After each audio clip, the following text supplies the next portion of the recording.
বন্ধুরা, আমি সঙ্গীতা। আজকে তোমাদের পেঁয়াজ কলির পোস্ত দেখাবো আলু দিয়ে। চলো এই রেসিপি নিয়ে এসেছি। কী কী লাগছে তোমাদের বলে দিই। পেঁয়াজ কলি আমি আগে থেকে ধুয়ে রেখে দিয়েছি, লম্বা লম্বা করে কেটে। আলু লম্বা লম্বা করে কেটে, এক্সট্রা পেঁয়াজ, পোস্ত বেটে রেখে দিয়েছি আগে থেকে, নুন, সামান্য হলুদ, পাঁচফোড়ন আর কাঁচা লঙ্কা। দেখো বন্ধুরা, আমি কড়াইয়ে তেল গরম করতে দিয়ে দিয়েছি। এবারে আমি আলুগুলো দিয়ে দেবো। আগে পাঁচফোড়নটা দিয়ে দিই।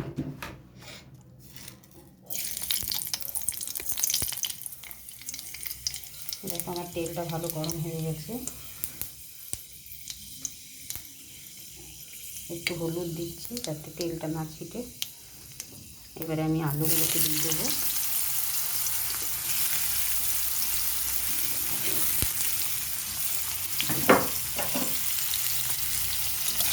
কিছুক্ষণ আলুগুলোকে এইভাবে একটু ভেজে নেব।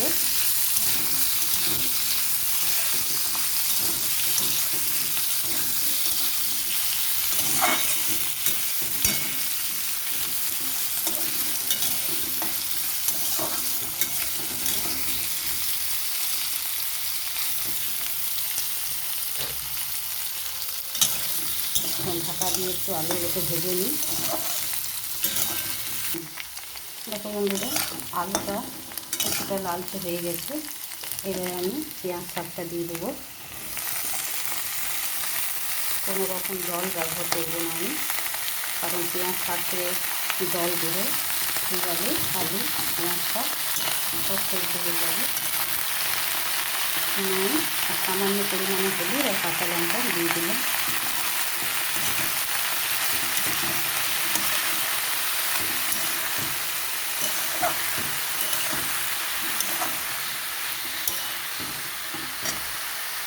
আর আমি আলাদাভাবে যে পেঁয়াজটা কেটে রেখেছিলাম সেটাও দিয়ে দিলাম। তাহলে পেঁয়াজটা দিলে একটু খেতে টেস্টটা অন্যরকম হবে, ভালো লাগবে। এইভাবে আমি কিছুক্ষণ নেড়ে চেড়ে এটাকে সেদ্ধ করে নেব।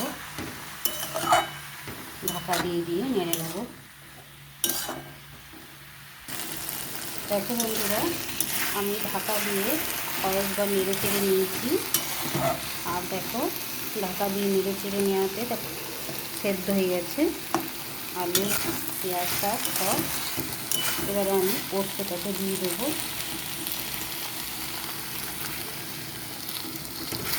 এর মধ্যে কোনো রকমের জল ব্যবহার করিনি, কারণ পেঁয়াজ শাক দিয়ে জল বেরোয়। ওই জলে আলু পেঁয়াজ শাক দুটোই সেদ্ধ হয়ে গেছে। এবারে আমি একটু নেড়ে চেড়ে নেব। এভাবে কিছুক্ষণ পোস্তর কাঁচা গন্ধটা চলে যাবে। তারপর আমি কাঁচা তেল দিয়ে নামিয়ে নেব। দেখো বন্ধুরা, পোস্তর কাঁচা গন্ধটা এবারে চলে গেছে। কিছুক্ষণ আমি পোস্তটা দিয়ে নেড়ে চেড়ে নিয়েছি। এবারে আমি একটু সর্ষের তেল দিয়ে দেবো ওপর থেকে।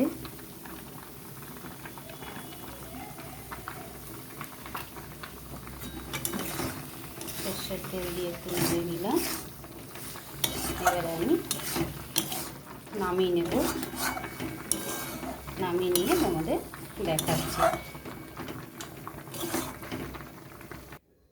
দেখো বন্ধুরা, পেঁয়াজ শাকের পোস্ত খুব রেডি হয়ে গেছে। ভিডিওটা যদি ভালো লেগে থাকে ভিডিওটিকে লাইক শেয়ার এবং চ্যানেলটিকে সাবস্ক্রাইব করতে ভুলবে না।